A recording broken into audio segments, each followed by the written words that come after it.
Assalamualaikum warahmatullahi wabarakatuh.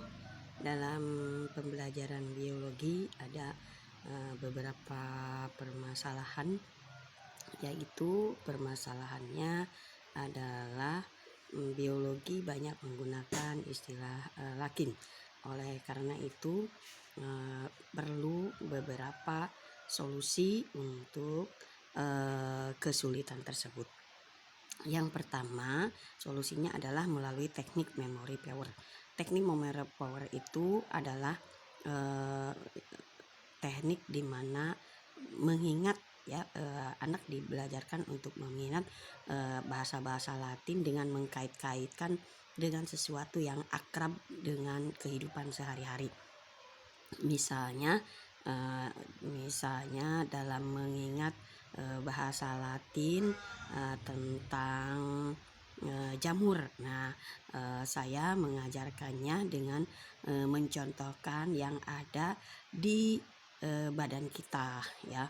Misalnya dengan menggunakan hidung, mulut, telinga, bibir yang mirip-mirip dengan kata pertama dari jamur tersebut. Contohnya, misalnya mencontohkan jamur tentang Deuteromycota. Deuteromycota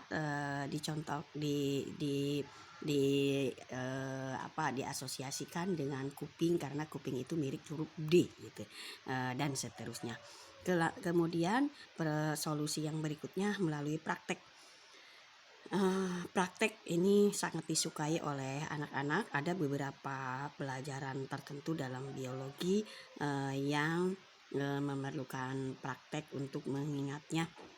Misalnya untuk kelas 12 menggunakan praktek enzim katalase untuk mengingat enzim. Kemudian melalui penugasan juga anak diharapkan dia mampu mengingat kata-kata yang sulit dalam pelajaran biologi atau istilah-istilah yang sulit.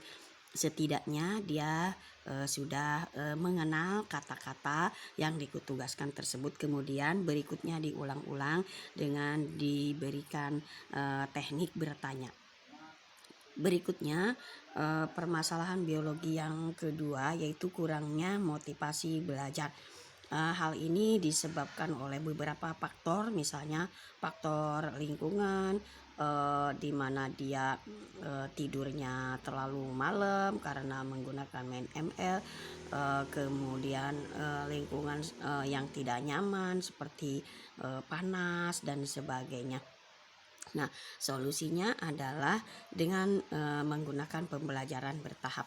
Apa yang dimaksud dengan pembelajaran bertahap adalah saya mengajarkan biologi sedikit demi sedikit, misalnya apalagi pelajaran yang susah, ya misalnya hanya beberapa menit saja, kemudian diselang-seling dengan pertanyaan dan tugas. Kemudian berikutnya tahap berikutnya diajarkan lagi, kemudian diselingi lagi dengan beberapa pertanyaan, dengan permainan dan kemudian tugas.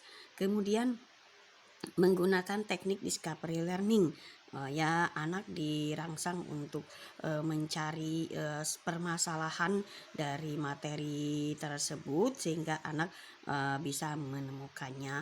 Misalkan tentang pembelajaran penyakit atau keturunan, ya, pewarisan sifat. Nah, pewarisan sifat itu anak disuruh mencari sifat-sifat yang diturunkan itu apa saja yang pernah ditemui yang menyebabkan kecatatan dan sebagainya. Kemudian menampilkan cerita inspiratif, banyak cerita-cerita inspiratif, misalnya tentang kejadian-kejadian yang menimbulkan kecatatan dan sebagainya. Demikian video pelajaran dari saya, semoga bermanfaat. Wassalamualaikum warahmatullahi wabarakatuh.